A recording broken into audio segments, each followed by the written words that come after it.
Welcome to the Dark Horse Paranormal Podcast. I'm your host, Chris Carr. And I'm Kristen Johnson. Happy Thirsty Thursday. As I wrote that, and of course, the phrase. Hope you guys are doing good. We've had a pretty interesting week ourselves, but we're not going to get too deep into that.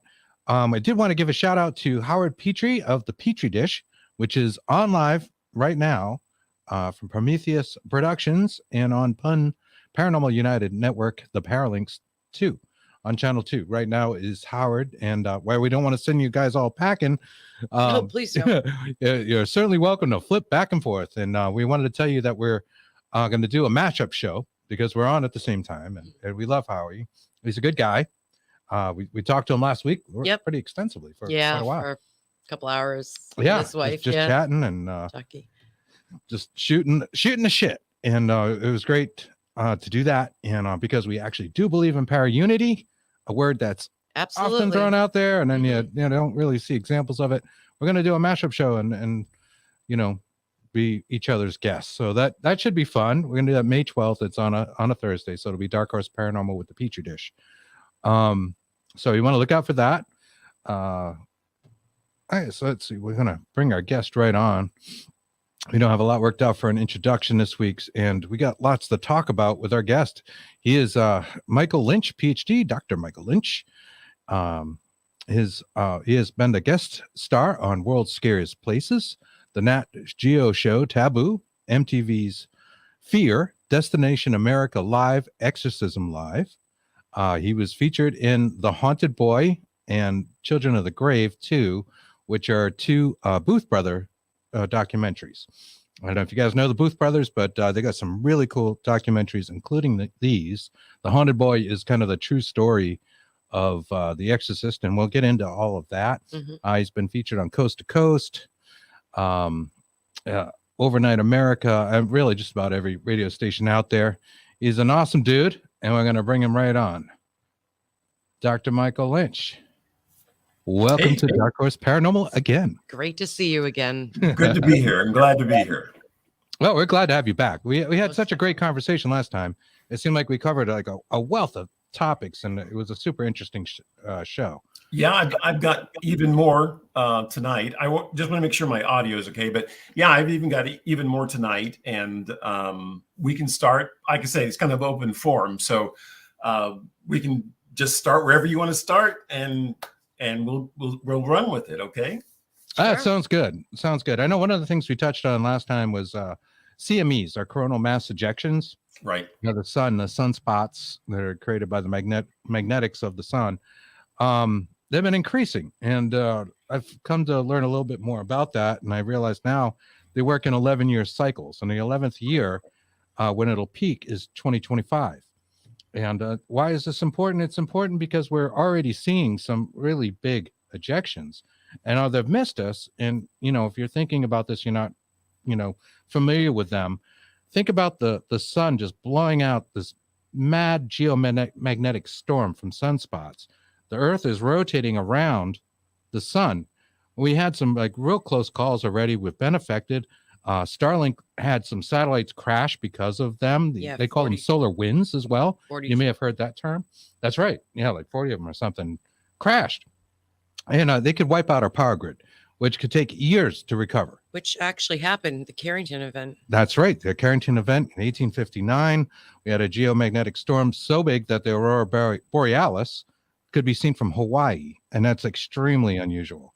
That's only usually seen in the northern hemisphere and places like Alaska, Nova Scotia. And that is what you're looking at when you see an aurora borealis, right? So these things keep getting bigger and bigger. We had what they call an X3 flare on 420. Mm-hmm. So those folks out there that was Mm-hmm. smoking the 420, you know, they might have got a little affected by the magnetic particles. Good Lord.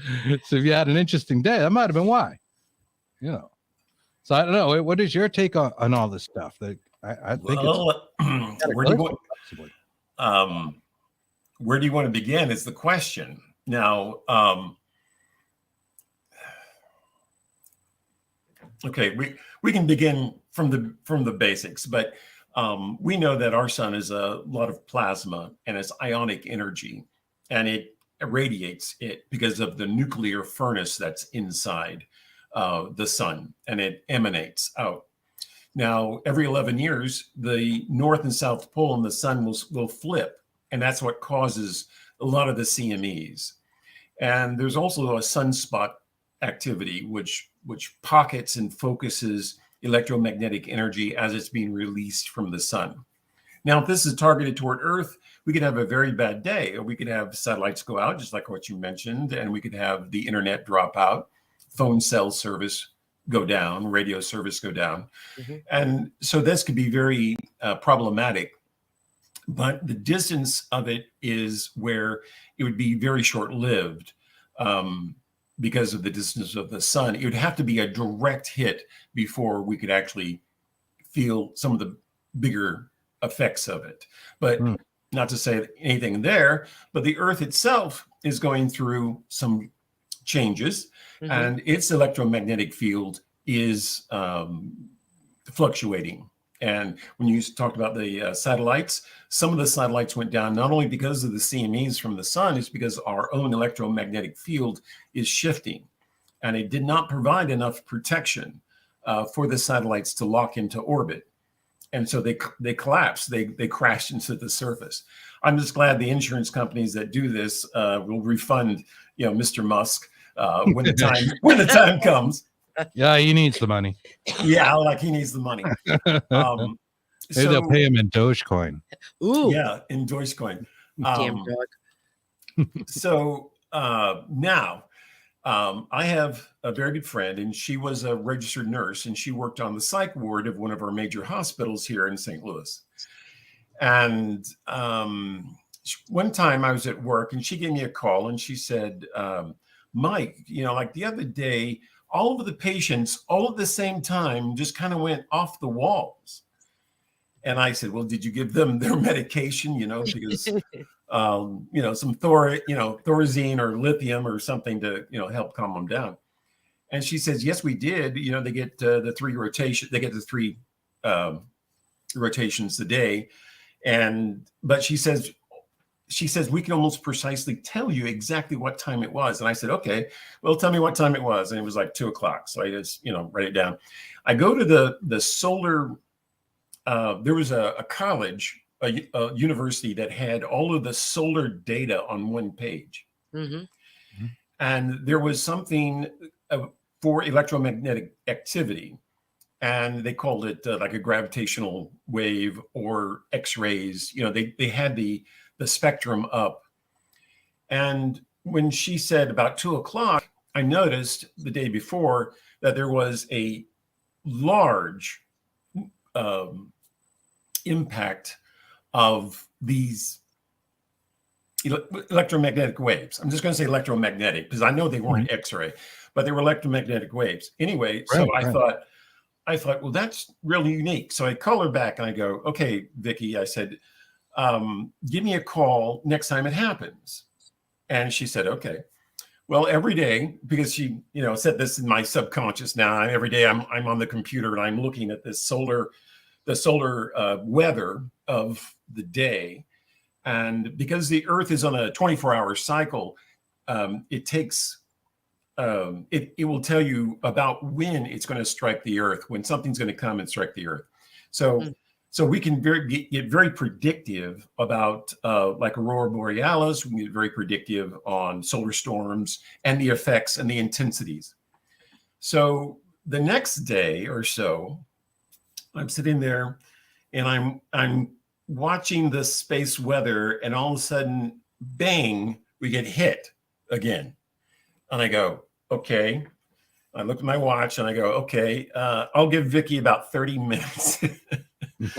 And she calls and she says, Mike, they're jumping off the walls. The doctors don't know anything, what's going on. And of course I'm in the paranormal. So I'm a parapsychologist. So it's like, okay, it's not phantoms. It's not ghosts. It's not elves, it's not sprites and fairies. So it's got to be electromagnetic. And so I said, Vicky, go tell the doctor of the ward that this is an electromagnetic phenomenon. And it will happen every time the sun, strikes us at a certain time, a certain time and angle of the earth. And she said, okay, is there anything we can do about it? And I said, yeah, you can put aluminum foil hats on these guys and it will not affect them, and she just laughs, and so there you go. Yeah. And yeah, that's it right there. Yeah, that's it. Okay. And so she goes, tells the doctor of the ward, and she goes, doctor, my other friend, says that this is caused by electromagnetic radiation coming from the sun, and it strikes the earth at a certain time of the day. And this is what's happening. And he goes, that's impossible. The sun shouldn't have that much power through the electromagnetic field of the earth. And so I go, okay, well, when this happens again, give me a call and we'll go from there. And so about 3 days later, lo and behold, there's an electromagnetic storm. It strikes the earth. I get this phone call. And this time it's the doctor. And the doctor says, these guys are going off the walls. And I said, well, you can jack up the Thorazine, or you can, or you can just write it out. And I said, it's going to last for about 30 minutes. And you can see by the chart, like you just had up there, the duration of it. And I said, it's going to last for about 30 minutes or so. And I said, after that, you'll be clean. And he was just like, man, this is, you don't cover this in biology or, right. Psychoanatomy, or neurophysiology. And I said, listen, when you get a patient, and I can take a patient, I can put them in front or inside of an MRI. And the MRI is doing almost exactly the same thing the sun would do. Okay. It's electromagnetic resonance imaging. And the magnetic resonance is going through my body. And I've had people report hallucinations, out-of-body experiences. I've even heard of a guy taking a frozen chicken and putting it in an MRI, and the chicken disappears. Oh, okay. Okay. I've never heard that before. No, that's a side effect I'm not too familiar with. Yeah, but no. And I'm saying, well, here we talk. What happened to me is I'm constantly getting them. So That sounds pretty paranormal. Absolutely. So we talk about the USS Eldridge going back and forth through time through electromagnetic fields. Well, an MRI, the older ones I definitely know, are pumping electromagnetic resonance into that patient. And then they're slicing it, a fraction of a centimeter at a time. So your whole body is being sectioned off with electromagnetic pulses. Okay. And I told the doctor, I said, what's the difference in that? Just because it's in a hospital under controlled environment, that and the geomagnetic resonance of the sun, which is 1 billion times larger than the human mind. Well, he kind of, okay, he agreed with me a little bit, but he was kind of trying to poo-hoo it.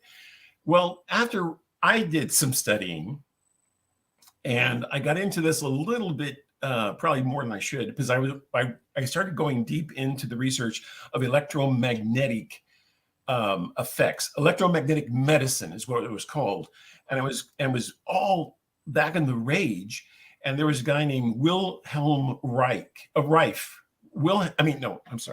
Was it Wilhelm Reich? Might be Reich. It does sound familiar.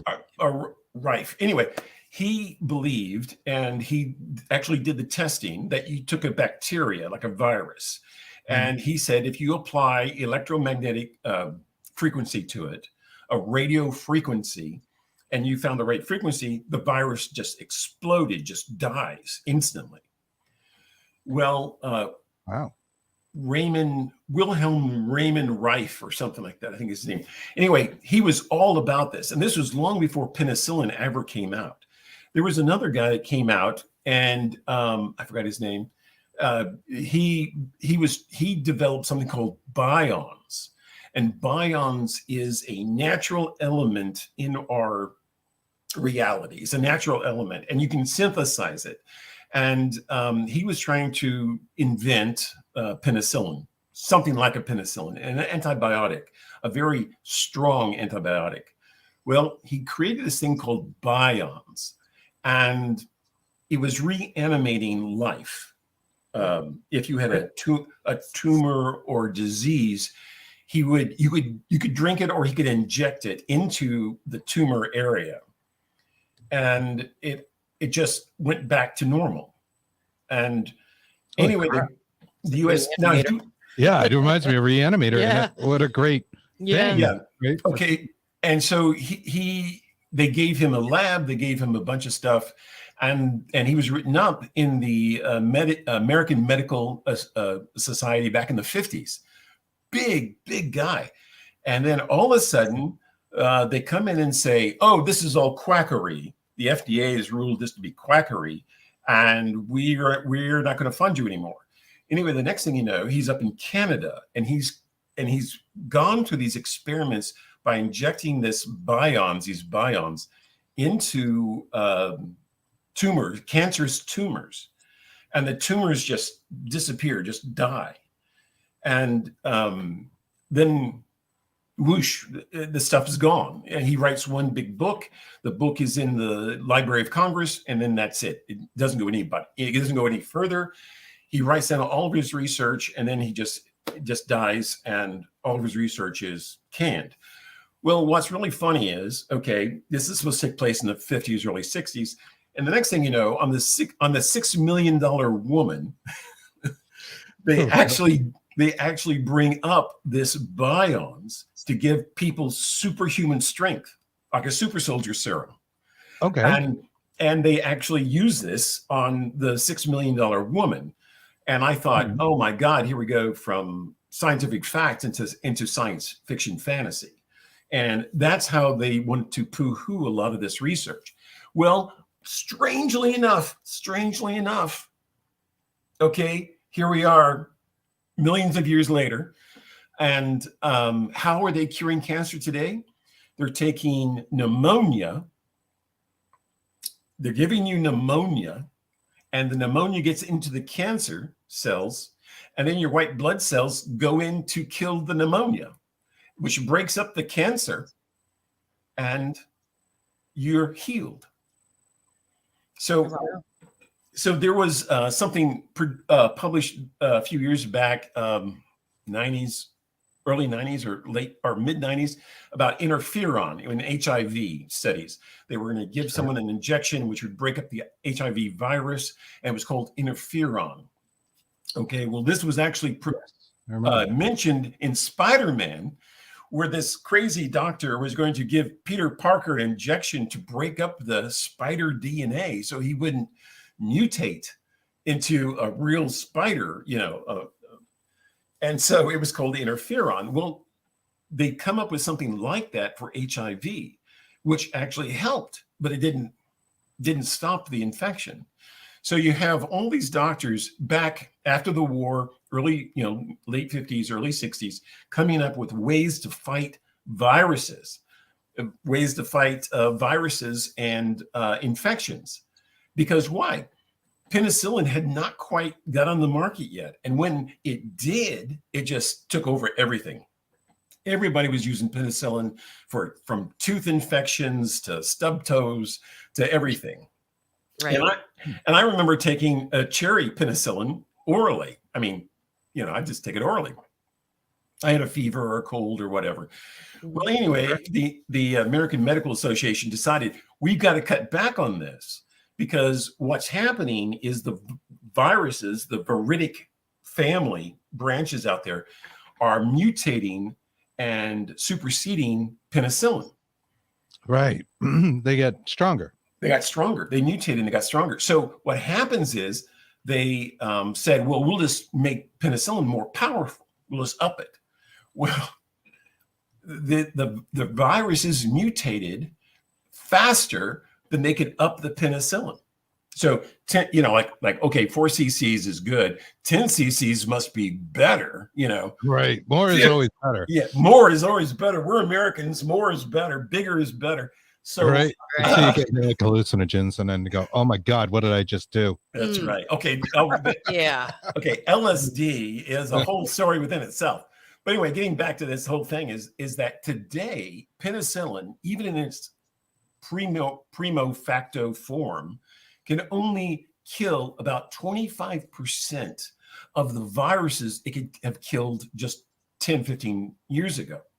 So viruses are evolving, mutating faster than we can actually have the hammer to kill them. And it's like cancer. We got to the point where we just threw our hands up with cancer. Right. We're kind of saying that with the coronavirus now, Right. We need 18 booster shots to get through a flu season. So exactly. back in the old days on Plum Island, which we can't talk about, but anyway, back in the old days on Plum Island, how they did it was they took a vial and they put it under a hood that, breathed out the air. So you wore a mask and a hazmat suit, and you would actually mix these biochemicals together. And you would say, oh, wait a minute, this can really kill rats really well. So let's sell it to the US Pentagon as a bioweapon, but if we make a bioweapon, we need to find the antidote. So we have the antidote bioweapon. We can sell both of them to the Pentagon, make buku amounts of money. And the Pentagon said, well, why don't you just create everything for us? So just take a bioweapon, we, like nerve gas or whatever, and just extrapolate that to where it's a natural invasion force. And they go, okay, yeah, sure. So Plum Island's out there for 30 years, 40 years maybe. And they sit there and made all these bioweapons. I mean, but, eyedropper, in a solution. Okay, now today to fight. Okay, so let's just say there's a bioweapon out there that we can't control. The name is like Corona. Okay. Right. Not Sharona. Like conspiracy stuff. I mean, No, we're not talking conspiracy here. No. What we're living right now, Yeah, this just happens to be Corona 22. Okay. Well, we don't need to go back into the eyedropper and flask and vial scenario. We have what's called CRISPR, and CRISPR is you throw up the DNA and then boom, it just comes out. I mean, we can see its weaknesses, and then we know where to make a vaccine or an antidote for that virus. Okay, so a virus has DNA just like everything else, and it requires food like everything else. So there has weaknesses. It has weaknesses inherent in its structure. So CRISPR becomes not the thing to find the antidote. It also becomes the same software to create it. That's right. We did a show. A long time ago. 2 years ago or something called CRISPR Cryptids was the title. Yeah. And we talked about this idea of using CRISPR to create years ago. Crypto creatures, the things that didn't exist prior. It's fine, Courtney. Thank you. And I did want to just, we got a lot of comments out there. So let me put a couple of these up real quick. Just say hi to our audience out there. There's Brent. Hey, everyone. How's it going, Brent? Kimberly Bray. Hello. The Wizards tables. Frank Ken Allen. See you. We have to sing to him every time because he sings. Amory Young, our good friend. Absolutely. And we'll be seeing when in June, right? Yes. June. Yes. We still have to make a date. June is so busy. Muhammad says hi, everyone. Hey, Muhammad. Anne Marie. Oh, and you know this character. Oh yeah, that crazy guy. Oh, Dr. Lynch is the best. I've got something that he needs to listen to, and we'll bring that up next so that he can get his nap time in. But yeah, I've got something that he needs to hear. So so if you stay awake, Nathan, we'll be there. Okay, I'll get it to you. I got the notes right here. So okay, Courtney Peterson's out there. Just Courtney, to let you and Rick know, Courtney, don't worry about the issue. I'm okay. I'll figure it out. There's something about the comments not showing, I think, on our page. But then again, the laptop runs on a hamster wheel. It's not that. It's it does. So. We got a hamster over here. We whip him every once in a while. And it keeps running. Awful. Makes the computer work. Poor hamster. How about the squirrels in my head? Can we talk about that? Yeah, the squirrels in our head. Boy, we got lots of those. But yeah, just hey everyone, thank you for joining us. Yes, thank you. And hello back to you, and hope you're enjoying the show. And I don't want to be boring, so if you think I'm going a little bit, you are never boring. Too far. Anyway, so what happens is, to find the antidote or the vaccine for a viridic infection is the same software and tool to create a viridic infection that has less and less ability to be destroyed. So you have all these guys sitting around, older than me, and which is like Methuselah, and they say, "Oh, sure, yeah," oh, sure. And they say, "It was the bestseller," and they go, and they go, those dinosaurs, they didn't die because of a meteorite strike, and you sit back and go, okay, then why do they die of? They go, we think they died of viruses. Well, really? And so the meteorite strike, the K6, K2 event that created the Gulf of Mexico, virtually buried the dinosaurs. Yes, it did. And so the layer is, the dinosaurs are down here. The layer is where the meteorite buries them. Right. Everything. There's no dinosaur bones in those areas. Mm-hmm. Well, it didn't cover the entire Earth, and it didn't destroy everything at the same time. Right. But the question becomes is, did the dinosaurs at one time, their immune systems just give out, and they couldn't fight the mutated viruses, which were eventually going to kill them? Right. And so I like where you're going with this. We're looking at COVID-19. Okay, it came from bat saliva, bat guano. And you're sitting there going, well, maybe something is mutating that we cannot kill right away, but maybe it's coming after us. If we can't stop it, it will go through the population.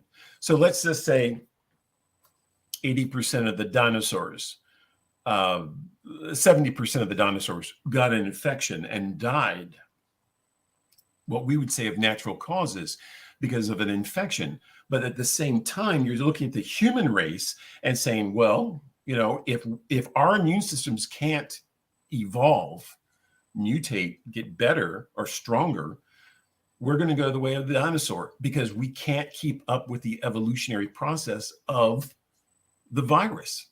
Right. Whether we make it ourselves or it comes out of the world naturally. If it comes out of the permafrost, I'm sorry, Chris, or the Antarctica when they're that's right. It could be sitting there right now in an iceberg somewhere, ready to unleash itself. It may have come from like a meteorite. We were talking about a report that the Space Force that put out last week. We mentioned this. The real one. The real one. Netflix. Where there was a panspermic, I guess that's the way you would say it. Panspermic event, panspermia, where a meteoroid had crashed into the Earth and left debris that sank into the Indian Ocean back, I think it was 2014 or something. But they've been tracking these things for a while. There it is. They think life might have started from panspermia. So certainly we could get a virus, a space virus, Yeah, You know, absolutely. mold grows on Oh, yeah. the ISS. They have a mold issue. Yeah, on the outside of the ship, they have a mold issue on the outside of the ship. And they also had this on the space shuttle. So on the space shuttle, when you flush the toilet, sometimes it would work. And the human waste or whatever that they didn't want would go out into space, right? They did this on Apollo as well. Mm-hmm. Well, if it didn't go out into space and accumulated around the ejector area, it started to mold. It started to come to life as long as it had sunlight. And this mold was on the outside of the ship. And when the space shuttle returned, it would burn off. So it actually burn up the atmosphere and clean itself off. Mm-hmm. But the ISS doesn't re-enter. And so they have particulate matter, which is alive on the outside of the space station. And they have to go out there and clean it off with a squeegee. Basically the shithole. Yeah, it's engineers this. Like they sit around like, what's the dinner conversation like? Oh, yeah, right. the pump the poo into space. Get the poo into space. That is so can it survive? Yes, it can. We have found small microorganisms like a virus surviving in the depths of space because it just freezes and it does not die. As soon as it gets next to warmth, like the sunlight, it will reanimate. Mm-hmm. So it could actually fall into the Earth's atmosphere, warm up, reanimate, and then spread again. Sure. But then you got to think about the adaptation and evolution of that as it keeps going on and on and on. Right.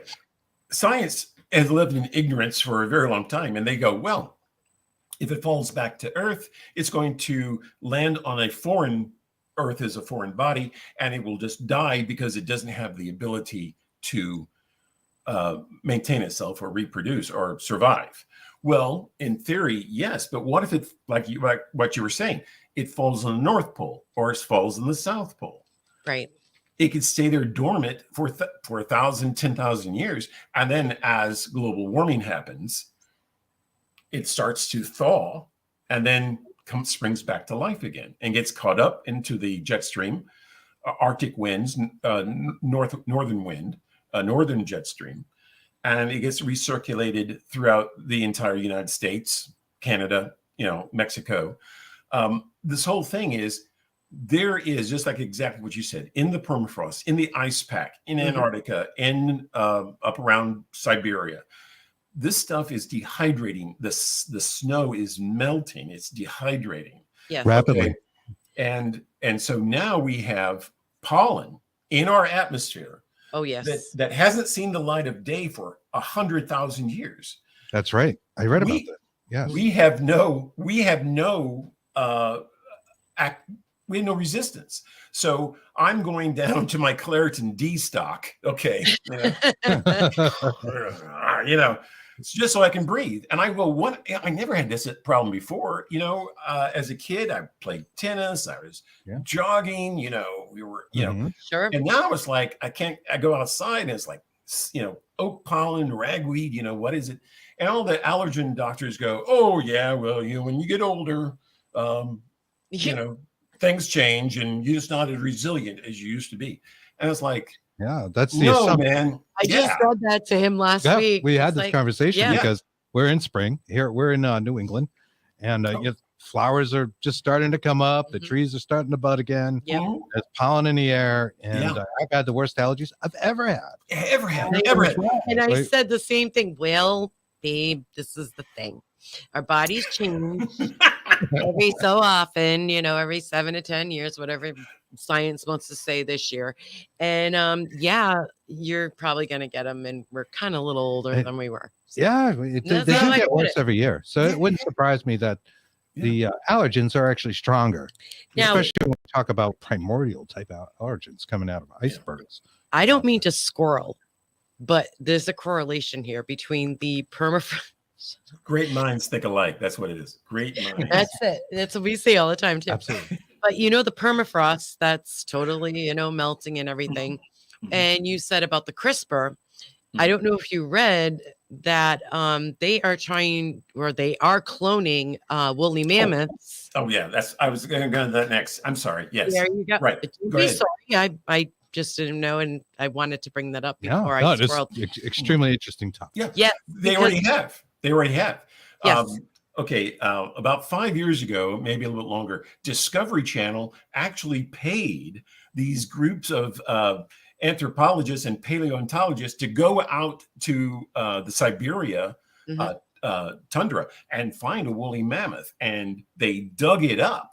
It was frozen solid. Now, is this the baby you're talking about? No, this is the big one. This is the big mammoth.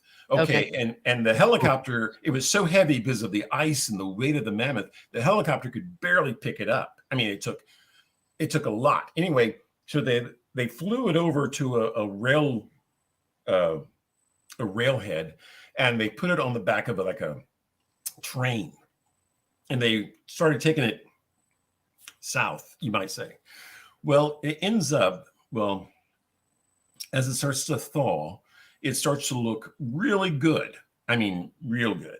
Now, back in the 1800s, people were going out to Siberia into this zone or ring of death, they used to call it, and dig up woolly mammoths, hairy horses, saber-toothed tigers, and the meat was still preserved where they could cook it and serve it as a delicacy in Russia. Good Lord. No kidding. I didn't know that. Oh, yeah. The Russian princes, the Russian families could go to a restaurant or have a specialized chef who would come in, and they would be eating a 10,000-year-old piece of meat. I've never heard of this. It was because it was frozen instantaneously.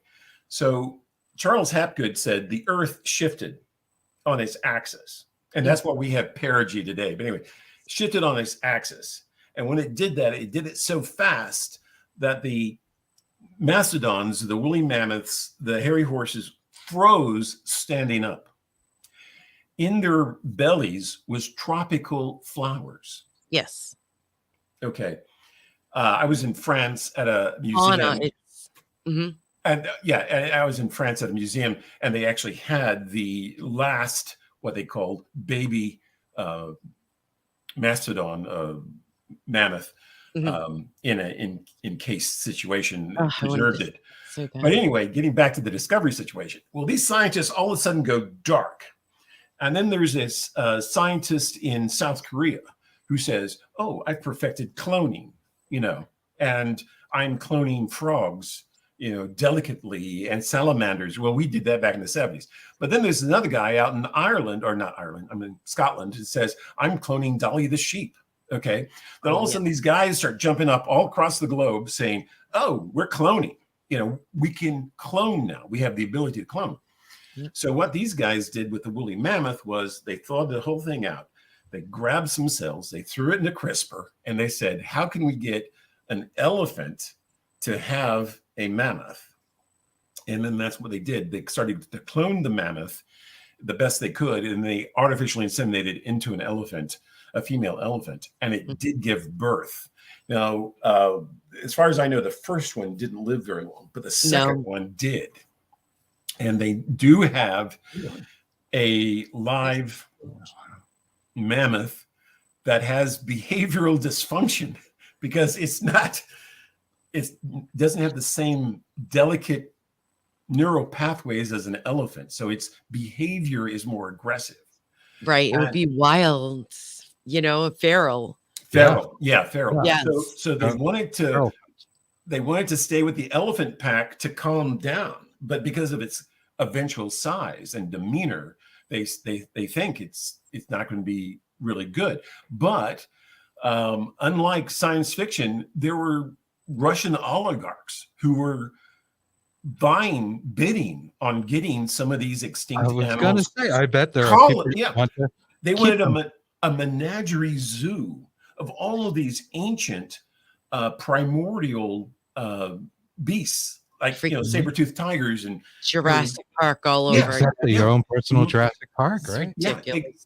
But they would be mammals, and you would probably fly over them, or you would take like something across the top and look down and see these, pageantry of ancient animals 10,000, 15,000 years ago that were alive and well. But the point, being, just because we can, should we? That's the other question. And a lot of times it is. Yeah. But just think about Jurassic Park and how they found the DNA in mosquitoes.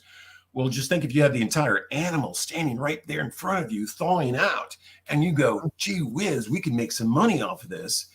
How many, instead of going to space like Branson and Bezos and everybody else, they have a herd of mammoth, and that's, if you're going to show your wealth, don't buy a basketball team, have a herd of have a herd of mammoths running around. Tigers and stuff, this is a status thing, right? It's a status thing. The most exotic things you can possibly own. Sure. Back in my day, it was get a Ferrari, have a little nip and tuck, and work on your second wife or get a trophy wife or whatever. But now today, it's like, if you don't go to space, you're nobody. Putin's behind the game, invading countries. That went out in the 20th century. We're in the 21st. Right. He's started. Yeah. But anyway. Okay. Well, before Nathaniel goes to bed here, I've been working on not going to bed. Okay. He is gonna listen I'm just kidding. Because I see how much he eats, because he takes pictures of his food, and the boy eats well. He eats well. He's a good wonderfully. Yeah. I say the boy. It's only because I'm a little older than him. Yeah. He's a man. He's a real man. But he's a man. We love him. We love him. He's a brother from another mother. He's a good friend of my heart. Yes. So he eats really good. Yeah, he does. He's a great guy. I love him to death. You know what we're talking about. Yes. But okay, I'm going to change subjects just because what you guys were talking about the other night with Mr. Gillis. So what I want to do tonight is talk about consciousness and ghosts, phenomenon. And it's not just because I'm in a series of impressive documentaries. Yes, you are.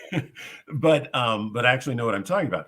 Anyway, so in our latest adventure, I think it was on with you, or I was on with somebody else, and we were talking about quantum physics and how it does not relate to the spiritual world, and that is correct. But quantum is a good model to choose from. Also, there's something. Good comment, Brent. Just going to throw that out there. It says real men have curves as well. That's right. Sorry.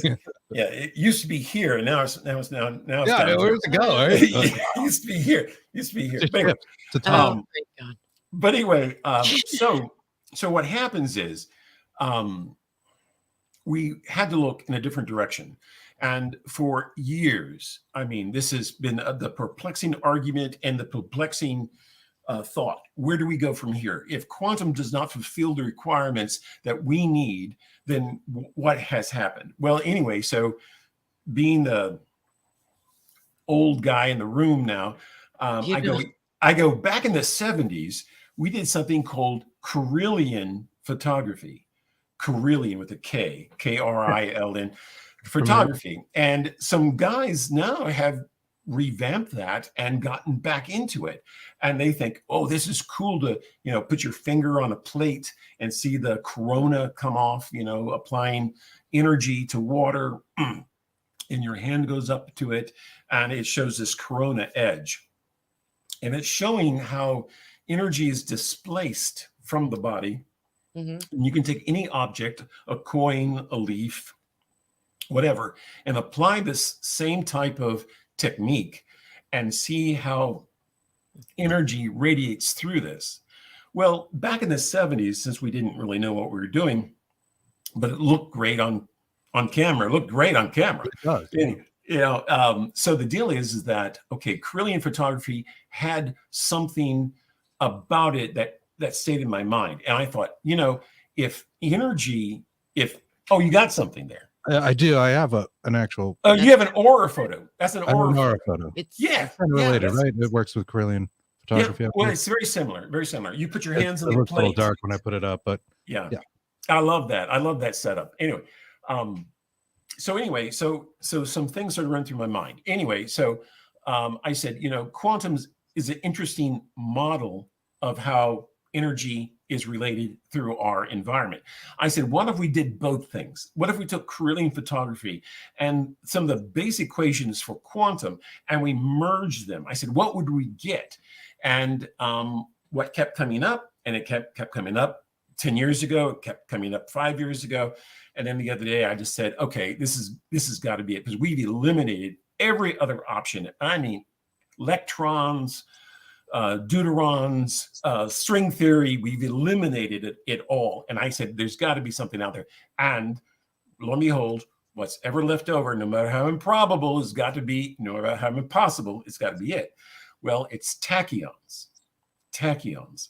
Now, tachyon means swift, ghostly energy. Okay.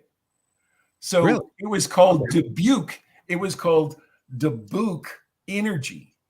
Oh, come on. No, I'm serious. It was the mysterious, mysterious phantom energy that no one could put their finger on. And they called it the demon, or not demonic, but demon energy, because no one could put their thumb on it. They couldn't lock it into a laboratory. So they kind of like, because it was so mystical, so different. Sure. And so I'm staring at this and I go, okay. I said, this is crazy. It's called a fast spiritual energy. That's what tachyon really definition is. Cool. And I go, okay, well, that was from the ancient Greek, and the ancient Greek kind of had an idea with magic mushrooms and spirituality. So I'm saying, okay, I said, oh, let's look into this. Let's look into this. Okay, so I said it's got to have two base properties, or it doesn't fit. I said one has to have a field effect, meaning it's radiating through everything, all the time, every day, 24/7, through everything.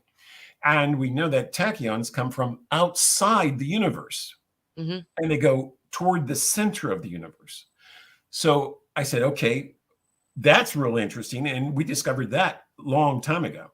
Okay, so I go, what if tachyons is the energy of life? Okay.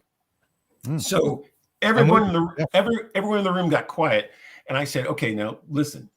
Now, all of you astrophysicists out there and Neil deGrasse Tyson. Yeah, there you go. I was just going to say that. You know that the universe is nothing but a manufacturer of carbon. It just manufactures carbon. Suns live and die. Galaxies expand and contract, but the final result is carbon. Right. And we are carbon. We're carbon-based units. We're carbon. Everything's carbon.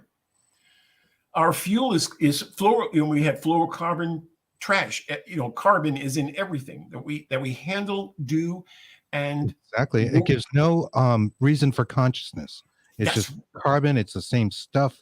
We ascribe to the panpsychism philosophy, because at the end of the day, how do you give life to something that is just inanimate?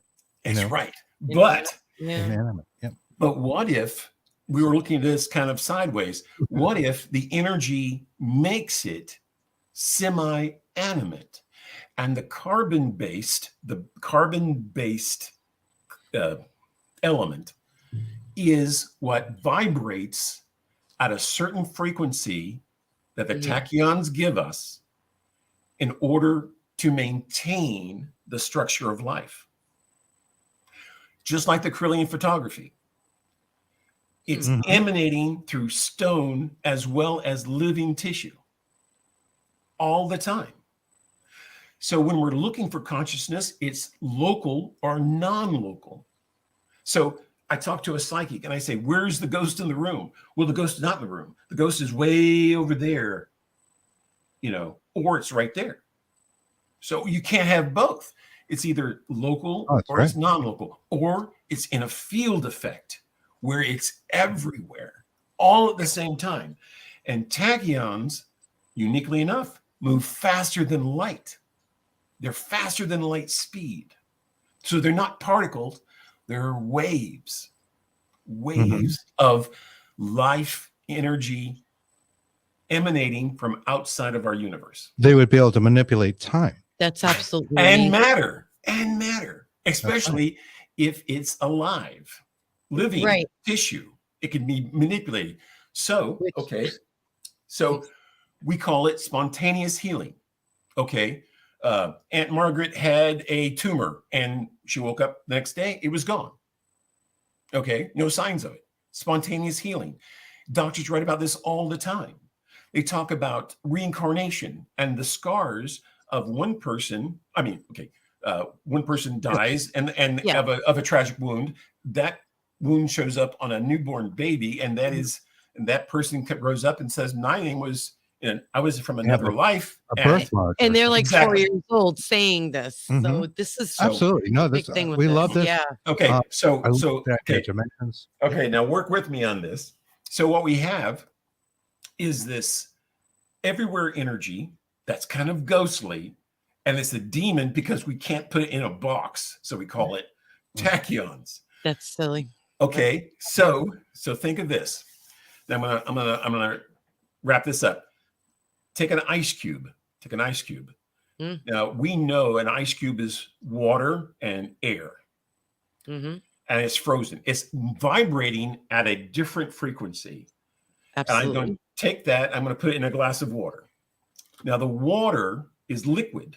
It's the second state of matter, and it's liquid. But the ice cube and the water are exactly the same.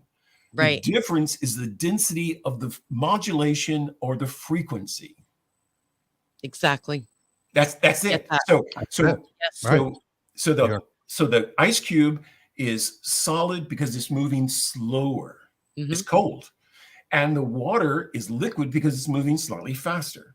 Right. But biochemically, they're exactly the same. Exactly the same. Okay, so a great example. I like that analogy. Thank you. Yes. When I take a photograph of an orb, okay, and I run it through my computer and I rip it apart, I see that, I say, that is energy.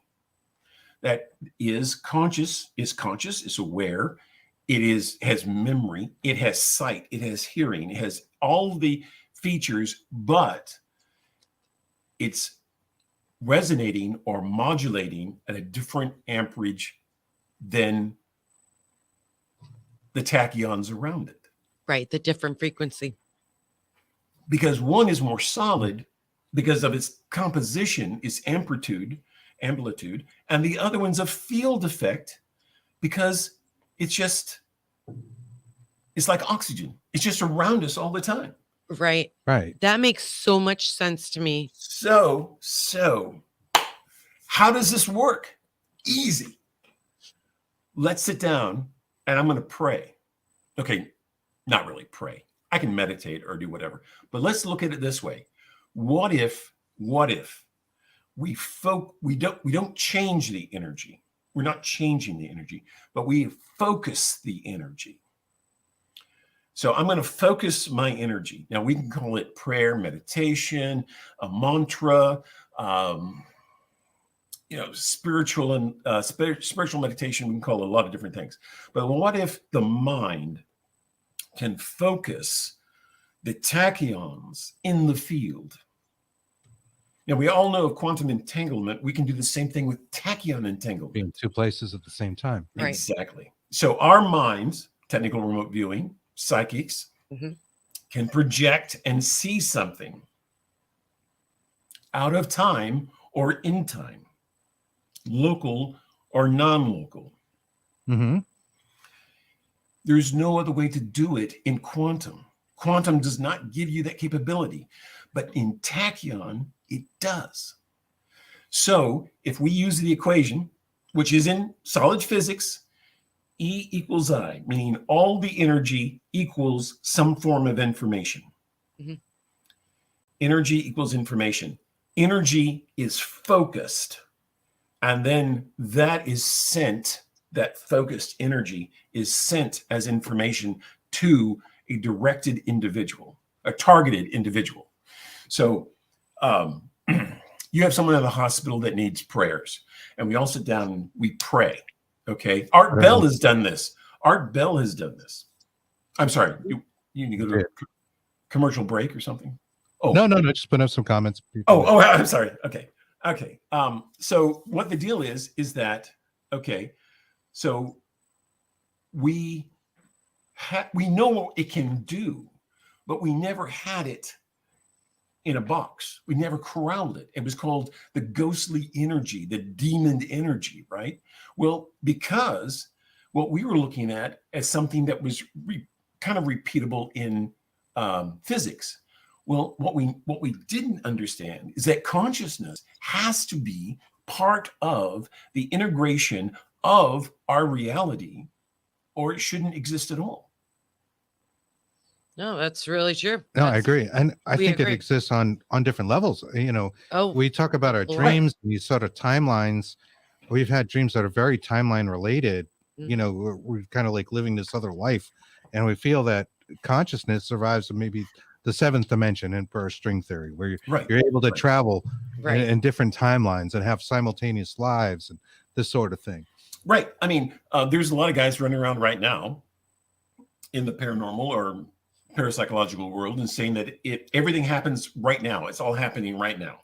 Everything is stacked. So my first lifetime, my second lifetime, my third, whatever is stacked. And it's all kind of like happening in the same thing.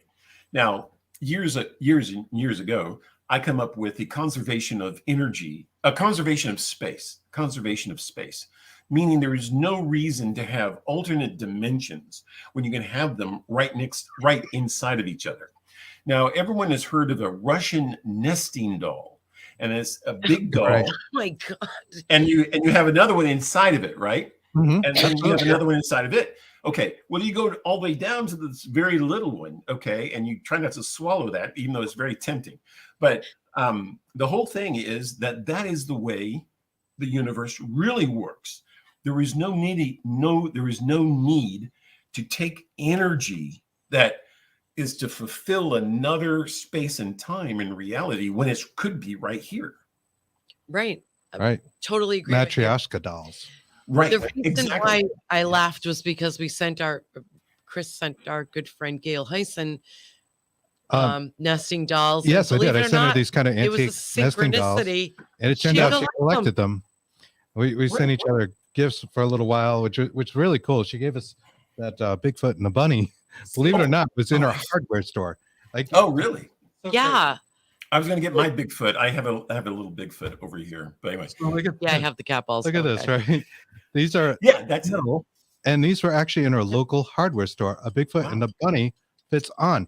What are the odds? Our name is just a weird name. Our other show is called Bigfoot and a Bunny that we do on Saturdays. Yeah. And she's like, "Oh, I saw this in my hardware store and thought of you." And she says this to us, that's crazy. What are the odds? So, it's like you were talking about, it's consciousness, synchronicity, and we're all connected. We're all connected. Now, Mr. Gillis comes from this. Yeah, Nathaniel is a great guy. And he always brings up that sometimes the demonic spirit is a wandering spirit and is looking on for prey to attack or manipulate or take over. Okay, so that's exactly the way physics forever has looked at tachyons, because it was this roaming energy that they could not narrow down. Now, I've got guys who are in psychology. I mean, psychologists, and they're the swellest guys in the world. And they've got college students hooked up to EEG machines and looking at, the monitors saying, "Oh, we're just about ready to find consciousness." And I go, dude, that just tells you have EEG. That just tells you that you're getting electronic feedback from stimuli. That does not it's bigger than our three-dimensional universe. It's a bigger thing. Oh yeah. It's so big It's so big, man. It's so big that we couldn't see it because we couldn't see the forest because of the trees. It was so big. Yes. And so uncontainable that until the Ghostbusters got out there and busted some ghosts, or not bust them, but we know what you mean. You know, I mean, got the evidence. Until they got the evidence, we were shooting in the dark with shotguns. We had no idea. I mean, Jung and Freud, Puget, some of the stuff they came up with was kind of laughable at the time. But it took critical thinking for the time to come up with the next logical step. If it had not been for the paranormal investigator out there looking for ghosts, doing research on demons, doing research on religion, Psychical Society, the American Psychical Society, William, going way back when, and we would never have made. Comes from the 1800s. I think it was just psychic drawing. You're right. And people would draw things like that they couldn't see. Okay, we can, automatic writing and the planchette and the Ouija board and a few other things. Sure. I'm throwing these out there because what these are back doors to the subconscious. Now, there was a friend of mine who always talked about the super subconscious, and I just like, I don't know if we, we're not there yet. I mean, as a species, as intelligent as we may appear to be, we're not there yet. Well, anyway, some people have made some breakthroughs in the super subconscious, and they say that once you get to the super subconscious, you can remember all your past lives. You can have total access to the Akashic records. Akashic records. That's it. Akashic records. I'm sorry. It just the K. The Akashic records. That once you hit the once you hit the super subconscious, you can be Yoda. I mean, you can be a guru. You can become godlike. At that point. Gandhi. If you go high up enough in the dimensions, you essentially become a god. Yeah. Because now you can live all lives.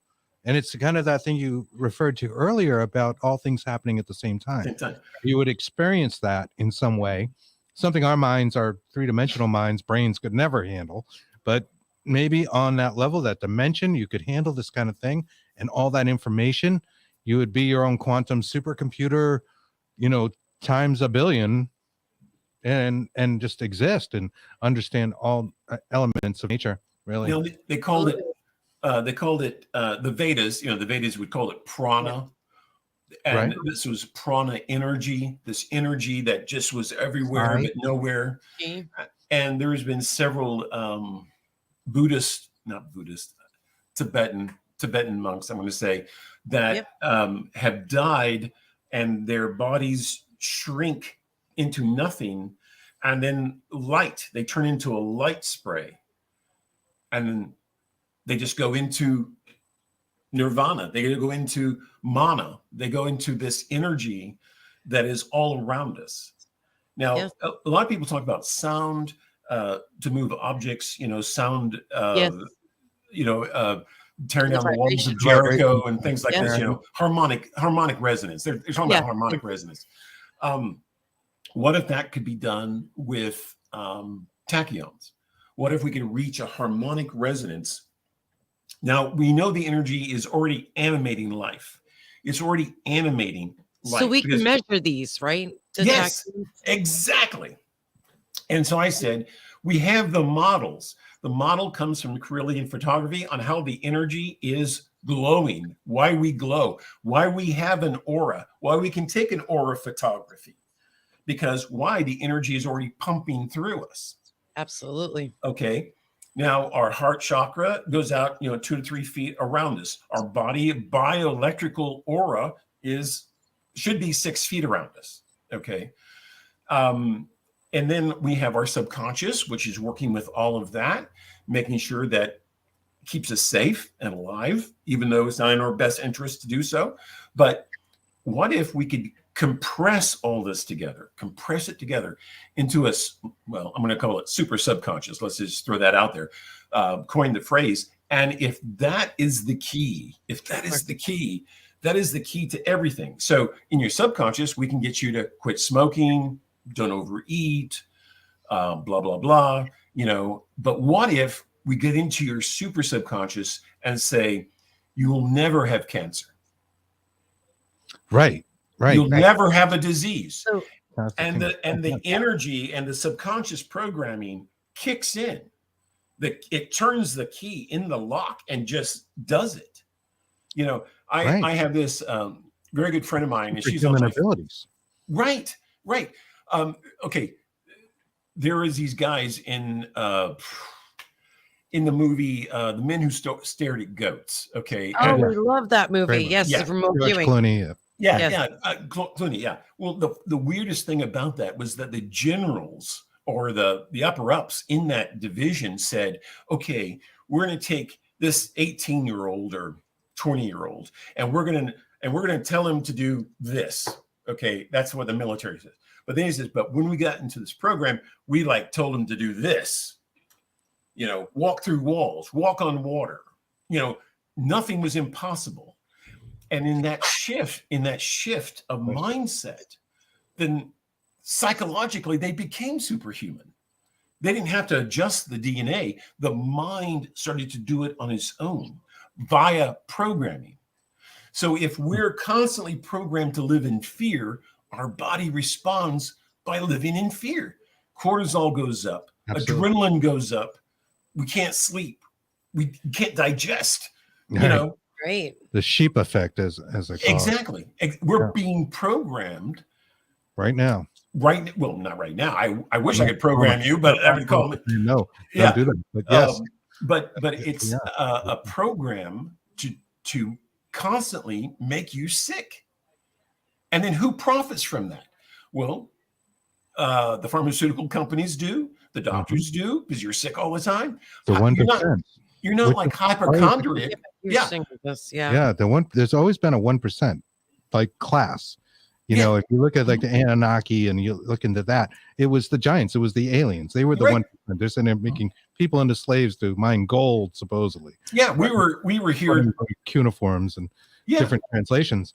Yeah, it's always existed. The kings and the medieval times, and they, were the 1% of that age. I don't want to step on anybody's toes here, but if you believe that God sits on a throne, you don't understand spirituality at all. Okay, right? His wheel right there. Right, because he doesn't. The Creator doesn't. Okay, the Anunnaki did, and they chose who in that village or that tribe would replace them as the authority. The Windsors killed their relatives and changed their name so they could become monarchs. So being king is a sociopathic state of mind, because you have the responsibility to mine gold for a being who is going to return. The Aztecs and the conquistadors. Simple story. When the Anunnaki came back this last time, they were interceded, thank God, or we wouldn't be here. Okay, so they were interceded on our behalf. Okay, because why? We didn't have enough gold on the planet. Enough gold left, maybe. No. We hadn't mined enough gold to satisfy their needs. Yeah. Supposedly, if you took all the gold in the world, it doesn't really fill that many swimming pools, Olympic-sized swimming pools. I mean, it was only like a few. It's surprising. You think?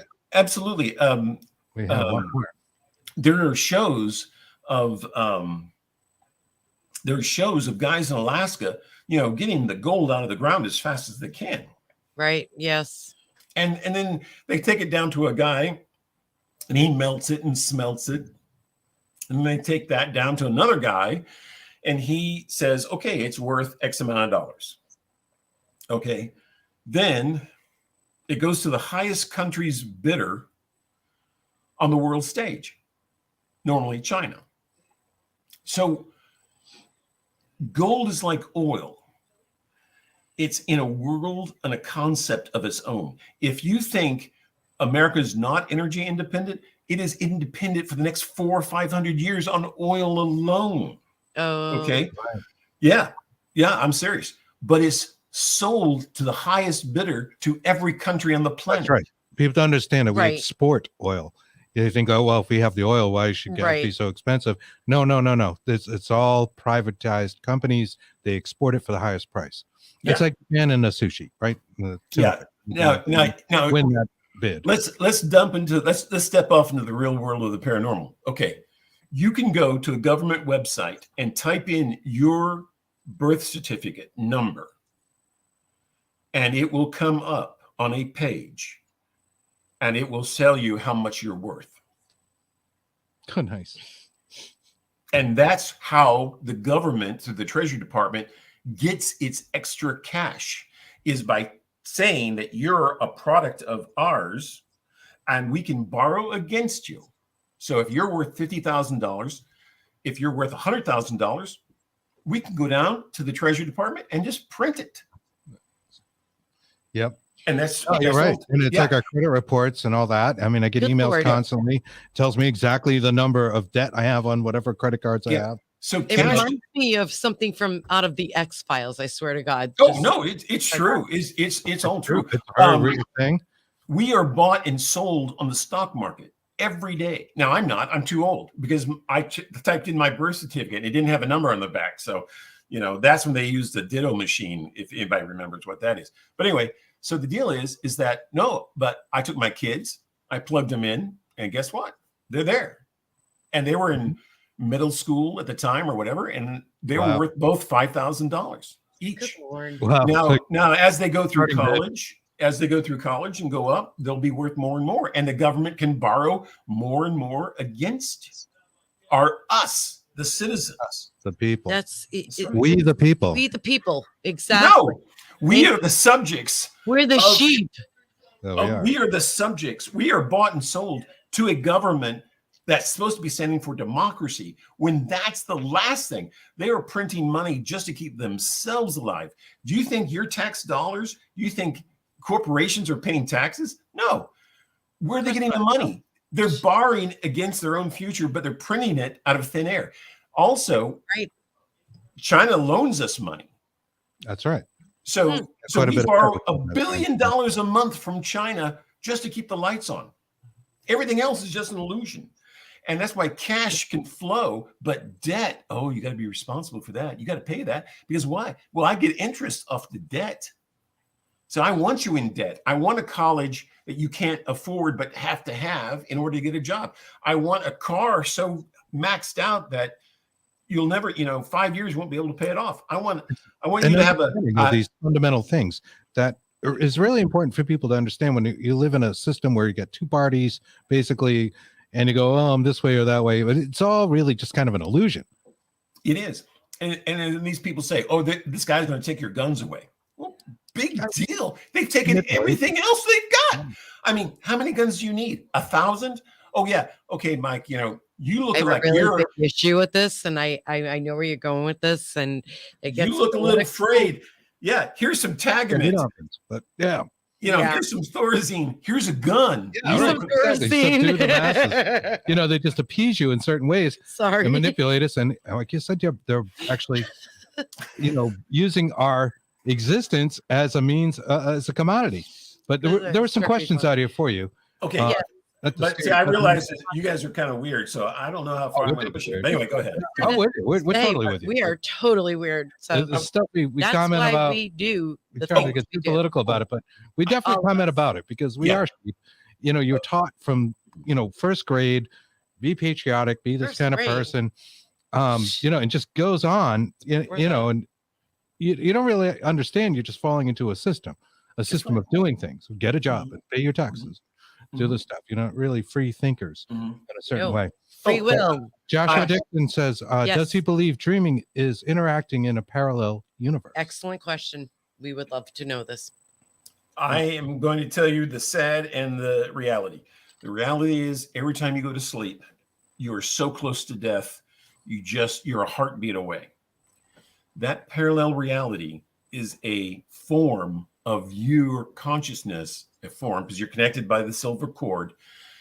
Your consciousness is in the afterlife.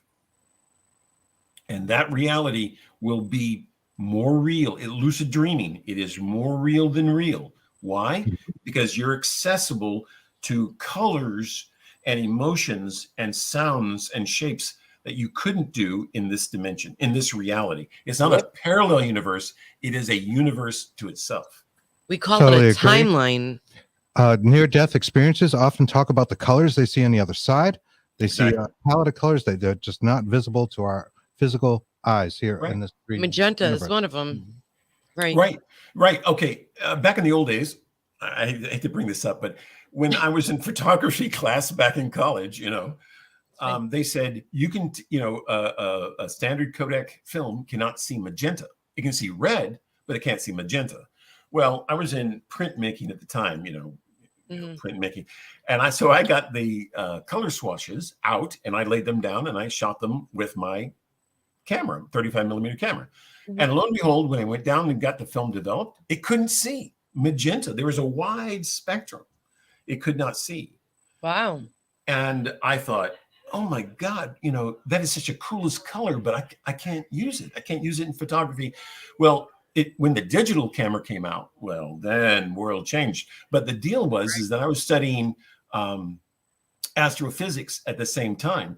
And we would go out and look at street lamps and we could tell you if they were mercury or if they halogen by the spectrum which they gave off. Right. Wow. And and magenta is a very crucial part of the visible spectrum. It is and when you see like the spectrum of a sun or of a galaxy or whatever, you start to see that, yes, that is a certain mineral, that's a certain type. At the very beginning of astrophysics, we were looking for sulfur because the Earth had a lot of sulfur. So we knew that early life would come from sulfur. So we're looking. Pardon? Brimstone. Yes, exactly. Anyway, so that's the whole idea is that and getting back to what we were talking about, the CMEs and all that stuff before. Now, there are ships around our sun at any given time. They are the size of the Earth. They're galaxy-class ships. This last CME was so powerful that they actually evacuated, actually left, and it went almost outside the solar system. That's what's so amazing about that. That's how powerful it was. Well, hold on 1 second. Just to clarify this, you're saying ships as in extraterrestrial, interdimensional? Yeah, extraterrestrial ships. It takes 1,000 years for them to build, and they're the size of the Earth. They're the size of the Earth. That's the new galaxy class ones. And so the CME was so powerful that they actually left. And it took about 3 or 4 days, and then they're just now getting back. And I can see them on the NASA website. So, I know that they're. I've been on the NASA website. How do you see them? You go to just real quick. I just want Soho satellite. I'll try to send you the. Yeah, send me the link. I would love to see. You go to the highest resolution that they have. Well, anyway, getting back to a little something else is that right now, or at least a couple of weeks ago, we had over 170 volcanoes erupt. Yes, all over the Earth. All over the Earth, and that was caused by a near-flight asteroid that came in. Now, we dodged the bullet. It didn't get as close as it should have, or at least what we were projecting, but it set off all the volcanoes. So you can talk about global warming, you can talk about pollution, but one volcano, like Mount St. Helens, will put more debris in the air. Absolutely. Than Yellowstone. Don't even get me started. Yeah. Doesn't it have? Do you believe it has to do with the planet alignments as well as that? No. It's like Halley's Comet. Every 75, 150 years, we're going to get debris like the Leonid meteorite showers. We get these showers periodically. It's just that when objects like Planet X or Nibiru, whatever you want to call it, come into our solar system, it pervades because of its mass. It changes the it alters Gravity, yeah. the near Earth objects that Right. are around the Earth. Now, a near Earth object can take a year. It can take 6 months to go around. But Sure. if you get a larger mass in there, like a CME could do the same thing. It pushes these things to a certain degree outside of its Similar normal. to dark matter. Yeah. It just you can only pushes it. measure if you don't know what it is. Yeah. It And has then gravitation. I had that written down because I was talking when you were talking about the tachyons and string theory about the dark matter. So we had a couple of comments. Yeah, go ahead. I'm sorry. I just want to get that out of there. I'm sorry. Oh, good. Linda Judette said, this may sound funny, but if I reach level 14 chakra, will I grow 2 feet? And I would say you probably have 2 feet already. Is no but. Oh, there it is. Oh, it's my there butt. it is. She says, cashew is my work trigger for remembering Akashic, which is a very good one. Right. And she likes cashews. And this is why I've been giggling because I've been watching the comments come up. Lay Graham says, I just came back to this. I'm an energy healer, Reiki master teacher. Love this so much. I'm talking QHHT hypnosis coursework right now. And this is a lot of the work that I utilize. Fascinating. So nice comment there. Thank you, Leah. Appreciate it. Thanks. Thank you. Yeah, I know Reiki masters, but I'm not one. I'm looking at the physics of this whole thing. That's what I. Yeah, no, absolutely. Chris's sister is one. Yeah, my sister And Jackie is a Reiki now master, and she a just, shaman. got a shamanic certification. Yep. Joshua says this doctor is absolutely fabulous, so intelligent. Thank you. Anne Marie Yes, Young he is. says I predicted that, and that I'm not sure what She that was did. a reference to, but yep. I remember her saying something to us about that.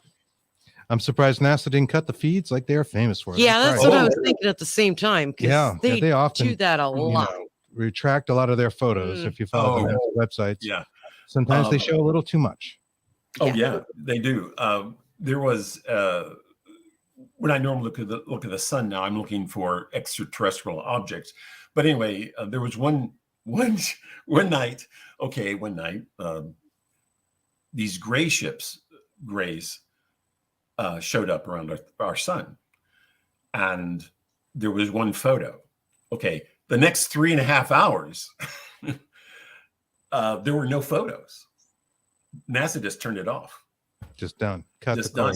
So I grabbed the last one. So, I know what a gray invasion looks like, but I'd seen that before a long time ago. So no, I'm sorry. I don't mean to interrupt you. No, do you put those like on your website or wherever?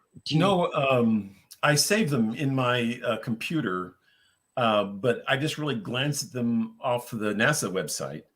And then if I get a good one, if there's a Galaxy class ship there, I'll copy and paste it, and then I'll put it into a photo editor and enlarge the size of the ships. So I want everybody to think of the Death Star in Star Wars. Okay. And what do they say about the Death Star? It's like the size of a small moon. Okay. Right. These ships are the size of the planet. Okay. And the reason that they're that size, one, for propulsion, and two is that once you hit critical mass, you have automatic gravity. So once you get to the size or density of the Earth, you have gravity, and you don't have to artificially install it. Like in Star Trek, you had to have artificial gravity because the ship was so small. But once you get on this global round the ship, and you hit critical mass, you have gravity automatically. Yeah. That actually does make sense. Yeah. So you don't have to use energy to maintain it. And so you can use all your energy for wormholes or get, bopping around the galaxy. You don't have to. Do you think UFOs work through anti-gravity technology? Oh yeah. Absolutely. Without a doubt. The thing is that, okay, well, here's the thing. If we came from a planet that was a little denser and a little larger, our periodic table would be massive, okay? And we would have more elements to choose from and try to, put together a something that was going to give us lift, gravity. Mm-hmm. But because we come from a Goldilocks Cinderella planet, it's designed mainly for sustaining life, not necessarily for the abundance of periodic table wealth. Okay. That's why gold is so interesting, and lead and some of these heavier components, because they're normally on a denser planet closer to the sun. Okay. There was a planet called Vulcan, and it was mined away, and it was closer than Mercury to the sun. And everybody goes, well, that's just impossible, Dr. Lynch, you're crazy. No, it existed. And it had so much heavy minerals in it that it was a gold mine, not virtually gold mine, but it was such a heavy, dense materials that they actually mined it away to where it was nothing. Mercury still exists, and because of celestial mechanics, it has to exist, and Venus exists, Earth exists, and then there was another planet, Earth's sister, called Malona Phaedon, or Phaedon, and Phaedon erupted, blew up, and when it blew up, it caused a mechanical effect called shepherding, and Mars, and you can see this around Mars, where Mars crosses the asteroid belt and it's plummeted with asteroids. And then Mars takes over and pushes the asteroid belt out and replaces Phaedon's orbit. And so Jupiter is out there, and it's pushing on the asteroid belt as well to give it its location. So everybody says, oh, well, when Planet X came in, it kind of swiped through that planet and blah, blah, blah. No, the extraterrestrials accidentally blew it up, but, neither here nor there. So the other planets like Jupiter and Saturn, they're like our saviors. They capture, because of their mass, they capture all the rogue, a lot of the meteorites. Sure. Yeah, a lot of the rogue junk that's out there. And then like Shoemaker-Levy, when that hit Jupiter, it was doing us a big favor, absolutely. And people just don't realize they do that all the time. I mean, that's really their job, It reminds me of Bob Lazar talking about like element 115. Oh, yeah. Being this propulsion. Element, for anti-gravity in the UFO. So you have to have now, any electro guy, engineer can tell you this. If you have resistance in your line, like your light bulb before LED, in the old light bulbs, you'd have resistance, and that's what gave you your light. Okay, well, that's just wasted energy. It's like 60% wasted, 40% light. So your energy is just wasted. In element 115, and the way it's designed is to get 99% efficiency. So they can't go through wires. They have to go through a field. Okay, so they throw element 115 into a chamber, bombard it with electrons or something like that, and then it explodes. That explosion is immediately put into the equipment. So there is no loss of energy. It has to be that efficient to get anti-gravity. Now, we can get on the conspiracy edge that we developed anti-gravity about 10 years ago. And the girl that developed that disappeared, and we've never seen from her. Do you believe that? Yeah, sure. I mean, I know a lot of people that just disappeared. No. Do you believe that there are a lot of people disappear? We actually know that. That's sad, but but I'm just asking, do you believe that we have something that is like zero propulsion, like the Tic Tac light? Oh, no, not the Tic Tac. No, the Tic Tac is a reconnaissance. I don't know. What is it? No. The Tic Tac is a Pleiadian ship. It's just a modified Pleiadian ship. Now, a Tic Tac and a great white ship kind of coalesced. They kind of merged. And so the outer shape is like the tall whites out at Indian Springs, and the rest of it is Pleiadian. So it has this duo ceramic around it, but it's fueled with fiber optics, and it's done through an electrical process. Now, I'm gonna say Richard Smith. That may not be his name, but it was the guy who worked with Phantom Works. Was it Richard Smith or anyway, I forgot, but he was the top guy. And he made a statement that the next jet that they're going to develop will be flown by thought. Okay. And a thought ship. Yeah, it's called a Halo, and at the university that I was working at, we actually developed that. We actually redeveloped that because it had actually been developed, but then we redeveloped a newer version that was reading your thoughts right out of your head. Now there was another one out at Harvard or MIT, I forgot which one, but it was actually reading your thoughts, and you would think a word or a letter, and you'd say apple. You just think apple. And it would print it out on a screen. It would come up on the screen. Apple, the word apple. So it was reading your mind. Even all of the white noise and static that's in there, it was actually determining what you were actually thinking. It was so it's like an instantaneous thing. So it's very similar to like astral projection, right? Where no, not even close. No, astral projection is a lot more complicated. But okay. So if you're going to fly, if you're going to fly a Tic Tac. What you do is you take this suction cup and you put it on the left side of your head, and it reads your thoughts, and you just sit there in the chair and think, okay, go forward, go up, go down, right, Lots of abductees feel like they go into the ship and fly it, right? Yeah. So they go and they see the ship, and the ship is like maybe 30 feet across, and they're standing in front of it, and their abduction experience, they go into it, it's huge, and it's 200 feet across, and they are able to pilot it through their thoughts. And it does remind me of astral projection, because when I've had those experiences, whatever you think is what becomes your reality. So it's like, it's instantaneous. There's no time. So, okay. I'm not arguing with you here. No, I'm sorry. The quantum... I was trying to make a correlation. The quantum computers that they are building now, which fill up almost an entire room, the quantum computers now, are only capable of monitoring entirely large, vast systems. So if you can star map, if you can get out there and map where stars are going to be, their orbits, the whole thing, a quantum computer can remember that and function in that reality. It can remember all of this and make sure you don't run into one of those planets when you're out there. But the deal is that if you already know where you're going, you do this and you say, that's it. Moon, I'm going to the moon. Subconsciously, the ship takes over because your subconscious has just told it where to go, and it just goes, boom. Oh, absolutely dimensional. Yeah, so related to dimensions. So you think of where you're going to go, and the time manipulation that can possibly happen. And it just earlier. So so it does. So you don't run into anything. That's the whole idea.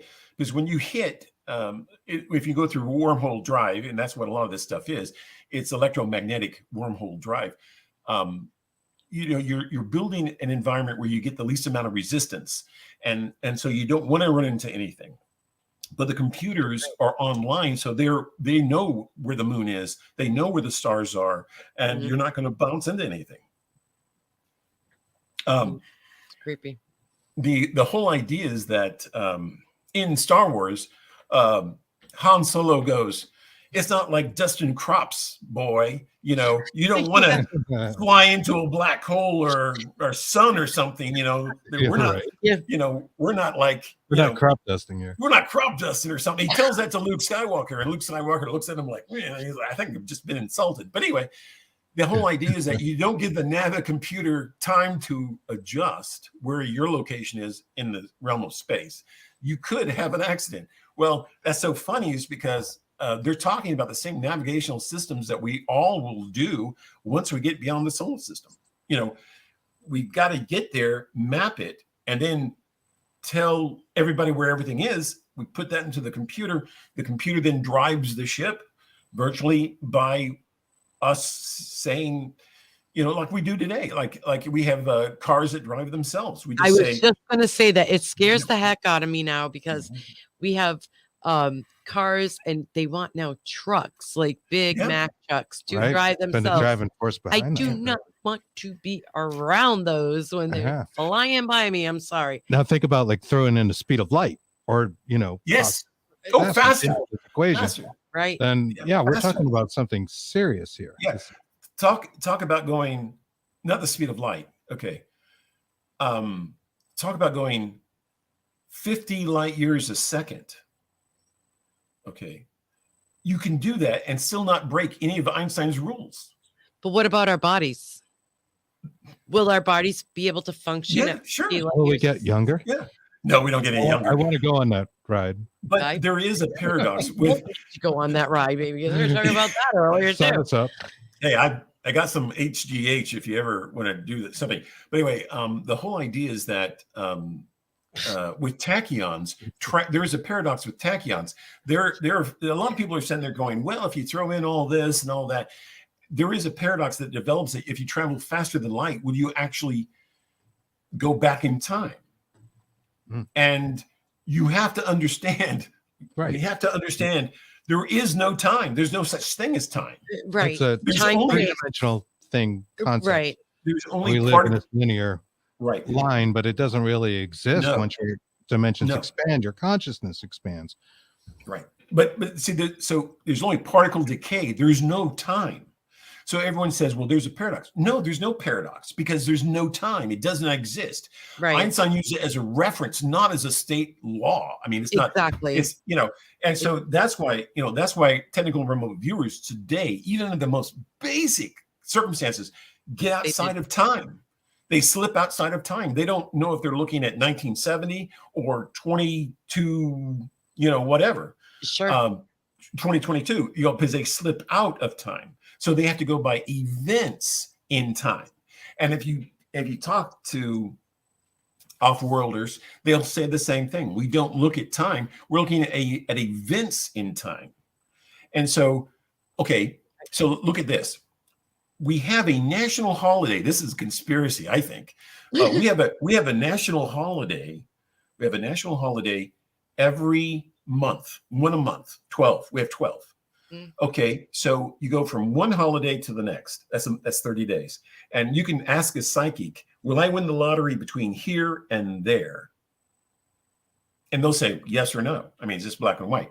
But the whole idea is that there is a duration of events, and those holidays are stationed in such a precise place to determine what's going to happen next, because events are like dominoes. Once they get started, they continue to go, and there's no stopping it.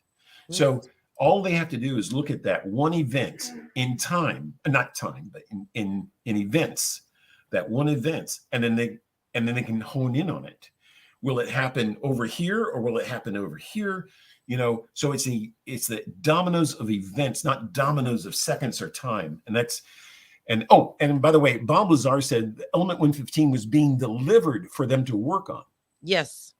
Where the hell was it being delivered from? Right. Where did it come from? Right. Little grays, little gray men. Where is it going to come from?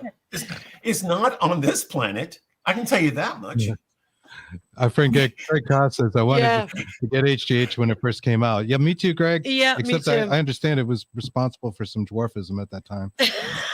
And created dwarfs or something.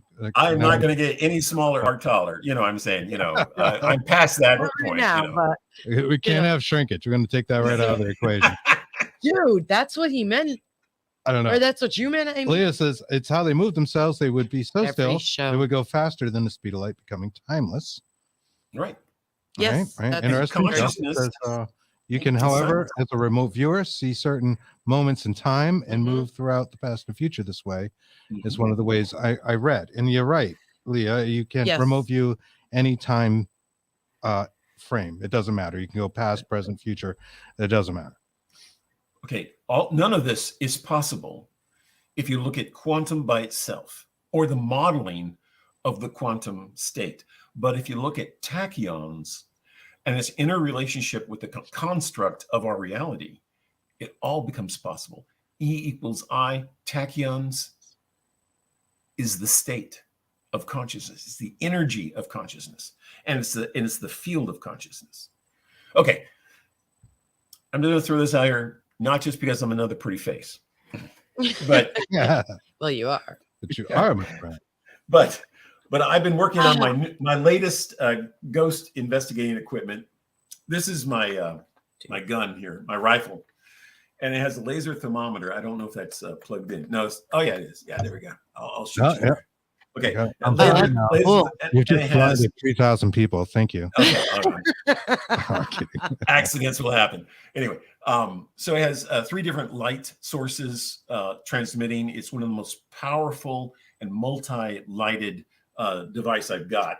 And it's the problem came when people were saying that everything that we have is like a spotlight or is so intense that we can't get this variation. And so I said, well, that's real good. So I'll just go to the lab. And I got another one here, which is the hand model. And this has 2 variations of lights.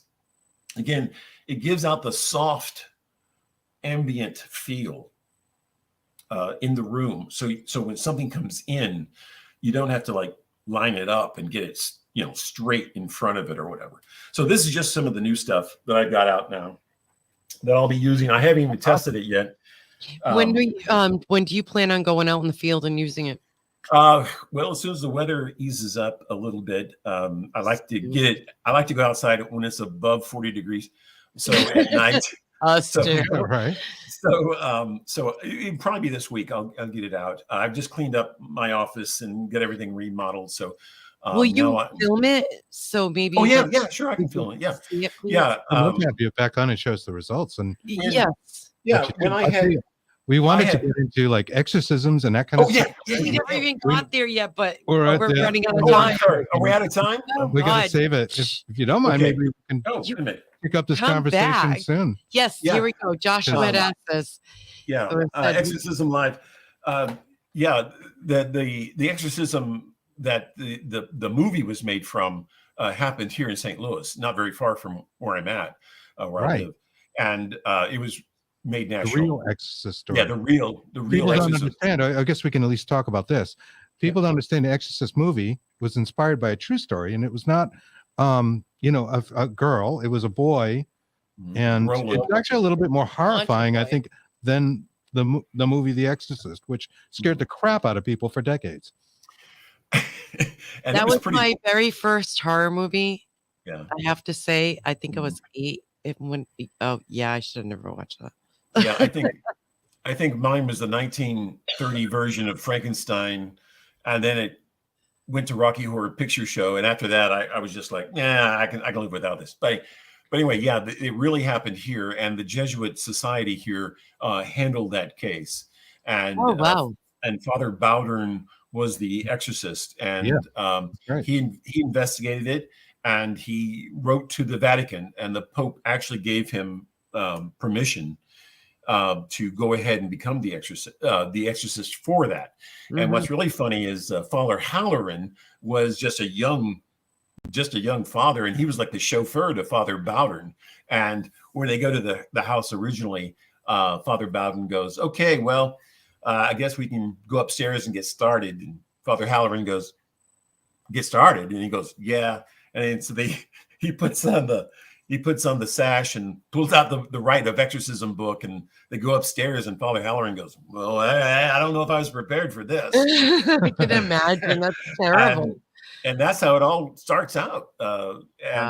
And the next thing you know, he's in a hospital, tied to a bed, and the bed is lifting off the ground, and it gets really, The marks really and bizarre. writing on his skin. That was all real. Yeah. It was Yeah. worse than what we see in the movie The Exorcist, really. Right. Joshua asked, was that with Chip Coffey, the live? And I think we were talking about that before. We talked about that before the show. Yeah. Yes. Yeah. Yeah. I'm just going to say, if you go to my Facebook page, you can see some of the photos that I took outside during the program, and I can tell you, I got the ghost, and I got an entity on video going through a window and then coming out of the top of the house, not the Exorcist house, the house next door. So were there entities there? Absolutely. Did those guys catch any? Absolutely not. Really? It's just, it was almost laughish. I almost laughed at it all. That's not uncommon. When there's action inside of the residence, normally the ghosts leave, they're outside. And that happened on several investigations I went on. And I got some of the greatest stuff outside while the other Ghostbusters are inside wondering where the ghosts are. And Sure. and I said, well, they're not going to hang around you. I mean, duh. They can go anywhere. I wouldn't be here. I'd be in Egypt, or I'd be anywhere. I'd be on the moon. Yeah. Better places. Sure. Yeah. Well, so would you be interested in coming back on? Yes. Oh yeah, sure. Maybe not too long a time, and we can discuss this exorcist thing more in depth, because I think it's a fascinating subject, and the idea of possession and demonic entities and what these things are. It's just we can absolutely talk on this. Yeah. I don't want to step on Nathaniel's toes any at all, but I have had a couple of adventures. But all I can say is the ones that are alive now, the very few that are alive now, but I'm going to say that there were 24 people, nurses, doctors, fathers, and a brother, that handled or whizzed with that person, that boy, and they were all sworn to secrecy. So 24 people, 24.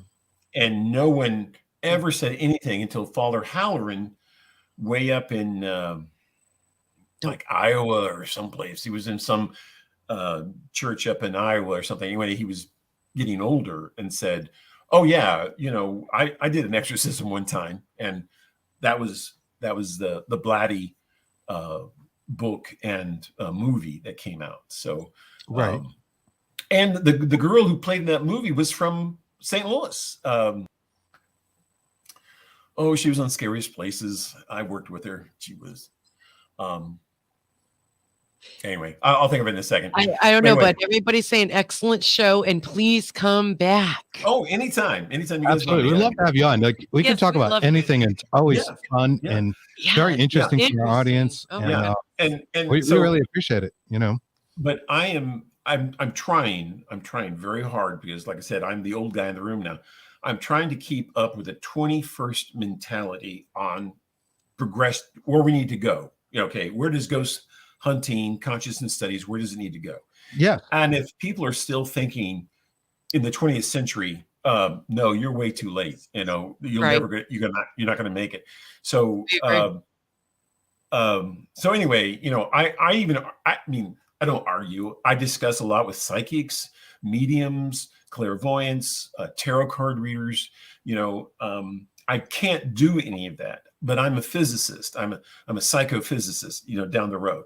So if it was theoretical, I could do that. But I became parapsychology because when they told me, what do you want to do when you grow up? I said, well, I think Bigfoot and Loch Ness Monster need to be investigated. And they go, oh, you're never going to make it in the world. You're not going to make it. My mother and my father would have been like, oh my God, she's going to the rubber room.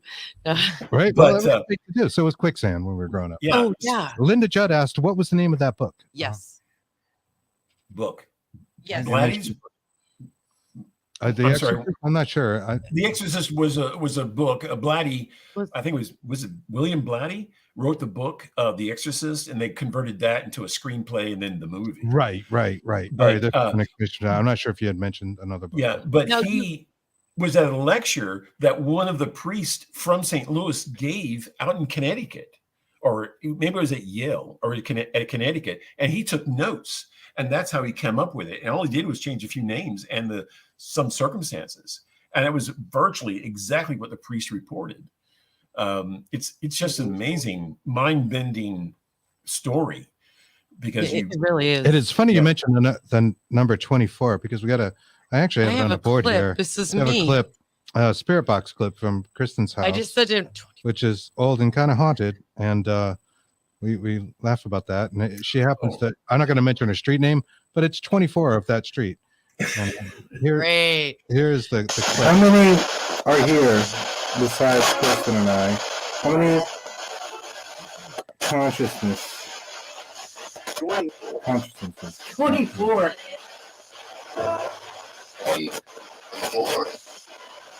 It says it twice. That's I'll tell you a little story. I have a very good friend, and she lives out in North Carolina or something like that. She's a Carolinian. And anyway, she claimed that on her spirit box, she was talking to extraterrestrials. Mm-hmm. Yeah. But they were not alive. They were dead Pleiadians, or spiritual Pleiadians. Oh my goodness. And she asked them a question. She says, "Do you know Michael Lynch?" And they go, "Oh, yes." And they go, "Hi, Dr. Lynch." Come on. And she emailed that to me, and I just like, oh, I cannot believe it. So you have the recording?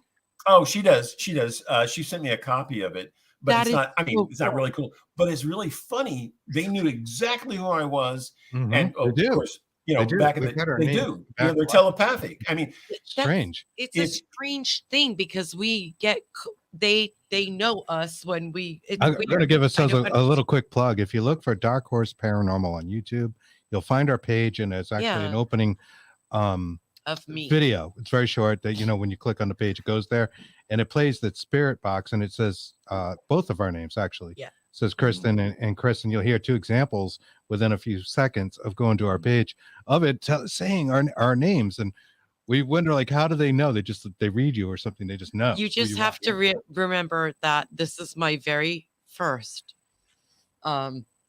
session, so it's a few years old, and I'm freaking out. So but it's good stuff. Where should people find you? I'm on Facebook. That's about it. You had a couple of websites, but those companies got bought out and dissolved. So I'm in the process of rebuilding everything for the 21st century. But I'm on Facebook, and you can see my photos and a couple of videos and stuff like that. You have videos, don't you? There. Yeah. And I have a YouTube. I'm on YouTube. Type in Michael Lynch, and it's called Exterior. I think it's called Exterior Forces. I was trying to develop a series about exterior forces affecting us, like the sun and asteroids and things like that, electromagnetic fields. But what it turned out being just my lectures on paranormal phenomena and ghosts and stuff like that. So again, it was my road, my journey to discovery, and it was kind of like, I'm going to put this out there. And like I said, no one's ever watched it. No one's ever seen it. But when they do see it, they go, "What? That was in 2005 and I never heard about it," And it's like, we were cutting edge back in the day. And but like I said, there's two types of people. One, people looking for truth and fact. That's me. And the others are just trying to keep the mystery alive so that they can keep selling books and doing whatever. And And I was, and my team said, "No, we're looking for facts. We're not going to get into the hype of, the latest bus you can buy or the latest computer you can get." I said, if we can't do it mathematically, if we can't sit down on paper and go through it all, then we're not going to make it. We're not going to make it. And my journey was because I had a very big science background. My journey was to say, okay, how can we get this? How can we understand it and get it at the same time? And it wasn't through biology. It wasn't through biomechanics or kinesiology or neurophysiology. It was through none of that. And there are some great minds in those fields. But until we got into fields and energy, and then developed equipment to go out and look for consciousness outside the body. Right. It was just a guess. Everything was a guess. And things. Yeah. Like I love Rupert Sheldrake. Yeah. Somebody we love reading. We enjoy. And back in 92, he was, I was in England in 92 and 96 doing crop circle research. And there's a little video under my paranormal news where I'm in a crop circle, nice. But yeah, there are some mysteries out there. Don't be fooled. We haven't discovered everything. We may know how something kind of works, but the mysteries are still there. And we are working not to resolve the mysteries, but to get facts in evidence so that we can learn and build into a new future. We can't be like running back to Einstein all the time and Jung and Freud all the time. I mean, God, man, we're so much more intelligent than that, and we need to really push into the 21st century. We need new reference points. New ideas, right? Yeah, new ideas, fresh blood, and we're all about the hows and whys, and we may not come up with the answer, but we're certainly thinking about it. The highs and wows. That's what. That's what it was. Highs and wow. The highs and What was- wows. Oh, the what was wow. so No, I can't say it. Jeez. what was so funny? What was so funny the other day? Why it happens. What was so funny the other day was Michio Kaku. After Bob Lazar comes out and starts talking about, or the Tic Tac video comes out, Michio Kaku comes out and says, "Oh, I'd just love to have that technology to float around like with no wings or propulsion or anything." It was like, Michio, you've been being paid by Majestic 12 for 30 freaking years. Shut up. Carl Sagan was paid by Majestic to said, I would like to believe, I want to believe in extraterrestrials. I'm going to believe that these little spaceships are real. Fox Mulder had that sign. Oh my God. And that was from Carl Sagan, and that was from a documentary Carl Sagan was in, he was like doing a mock trial, and he was sitting there in the witness box saying, "Oh, well, I would love to believe in UFOs, but to have evidence, to have impossible evidence, you have to have impossible proof or whatever." And he makes some statements, and it's quoted today. Michio Kaku preaches that. If we don't, it's like, dude, listen, they're real. Wow. And you think it's made by a company called Majestic. Majestic 12. Majestic 12, Oh, right? they're not a company. They're not a company. That's a government. Majestic. Yeah. Okay. Majestic 12. Sorry, I can't speak anymore. Sons of Aquarius, Jason, all these organizations are straight out of our military, and they're sitting there. They've been dealing with stuff since like 50s, man, 50s. Yeah.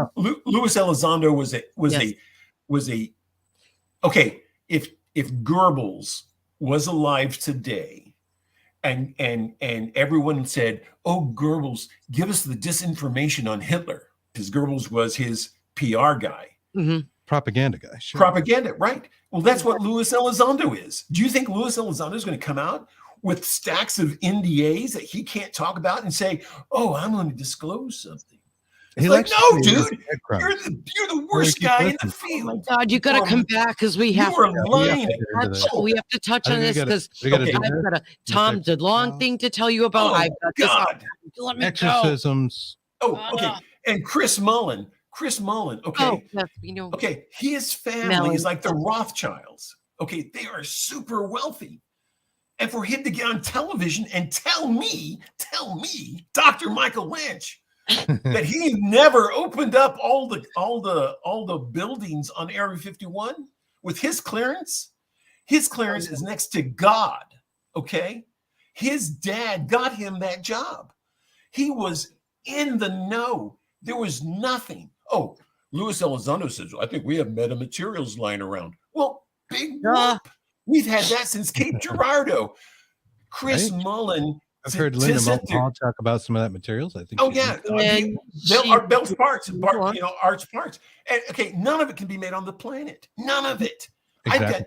I love our show because we can talk about so much stuff. Chris and I know a little bit about Dr. Lear. And Dr. Lear was pulling markers out of people. Dr. Lear just passed. Yeah. And he says we're being cataloged and monitored. Absolutely. That's an actual X-File episode. Okay. And then he says, an actual thing. And he says the biggest thing in the press is the Kardashians. Oh, it's so freaking ridiculous. We're kept stupid. There's no question. Sheep, dumb. Sheep thing is but not all of us, obviously. We're dumbed down. We're dumbed down. We live in fear. Exactly. Apparently, bright minds just to ask a question. You know what I mean? Yeah. Like, really? Yeah. I'm saying questions. So I gave a MUFON lecture. I gave a lecture to MUFON one time, and the lecture was so revealing. They wanted a copy of it. And I said, "Oh yeah, I make extra copies in case you guys want some." They were shocked. They were shocked that I was coming up with nano robots, video of nano robots. And these guys were sitting there going, "Where did we get that tech?" I said, "You're MUFON. You're MUFON. You're MUFON. Know this shit, right? Stuff." Yeah. Okay, I'm just going to say one. I'm going to say one last thing, and then we gotta shut it down. The floor is yours, my friend. Yes. Okay, the universe, our entire universe, is made and looks exactly like your brain cells. I believe your neurosynapses and the universe are under the same laws of physics. Okay, so this box we're all connected with, and it's all electromagnetic energy that is fueled by tachyons. I love that, and I love the way you said that, and I believe you. The tachyons, and Absolutely. I'm gonna research this further, and we'll have some further talks on this. I just want. I'm like, okay. Out of everything that's been researched, and this is where the field is still open, the door is still kicked open wide. I want everyone to understand. There has only been one person to make advanced entrance into tachyon research, and he has a video on YouTube. So if you write in tachyons and the grape experiment, there's this 4-minute video that comes up, and it's this guy, and he has these tachyon discs and 2 sections of grapes. They both came from the same lot, so there's 2 little grapes there. Okay, so there's grapes over here just out in the air, and these others have a tachyon disc wafer that's underneath it. Okay, a month goes by, these just die, they turn into raisins, these with the tachyons are still fresh. Oh wow, and I did find that video. You can go on Amazon and type in tachyon ultra disc or something like that, tachyon ultra, something like that, and buy these tachyons today. They're made in some place in Florida, Sarasota, Florida, something like that. And so everything that we know theoretically, the door is still kicked open on getting a device. Now, I was told the other day that if you put this device on the top of your head for 3 hours a day, it will regenerate everything in your body. Come on. In some of the videos, they put them on people's backs and sore knees and torn cartilage. All right, we need to go for a ride. And they start regenerating, and they come out and they say, it's like I've been in meditation for a week. I'm so calm, and all my fear is gone, all my anguish is gone. It's like a emotional dampening, and they feel good. They actually feel good. It's almost like being in the King's Chamber inside the Great Pyramid. In the Great Pyramid. Yes. Absolutely. Yes. Now, everybody can find you at your website. Facebook, and go on to YouTube, and I'm on YouTube, and I'm on Facebook, and that's it. I haven't got my website up yet. Please stand by for further details on that. All right. Well, maybe we'll have that together for the next time you're on. Thank you so much. Stay with us. I'm going to take you out, and I'm going to wrap up the show, and we'll come back and talk. Thank you very much. You're welcome. Thank you for listening.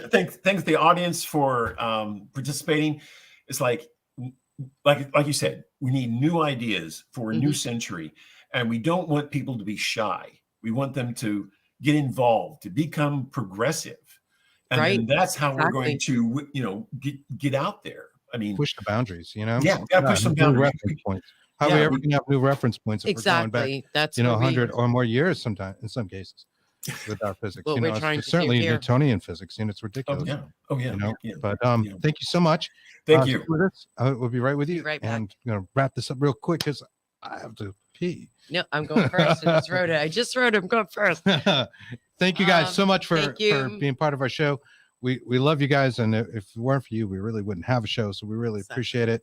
And big special thanks to Dr. Michael Lynch for coming on again and talking with us. He's always so interesting, and we cover so much stuff. I can't wait. We love to have this him back. stuff. And thank you. We're investigators. Saturday we'll be back with Bigfoot and a bunny. Oh yes. And we got Lloyd Auerbach coming on, another Mr. parapsychologist, and that's going to be a lot of fun. Yes. And thanks to Howard Petrie out there with the Petri dish. Yes. And I think you guys will probably bouncing back and forth, and we're looking forward to that mashup. So that's all we got for now. We'll see you soon. Bye guys. See you Saturday.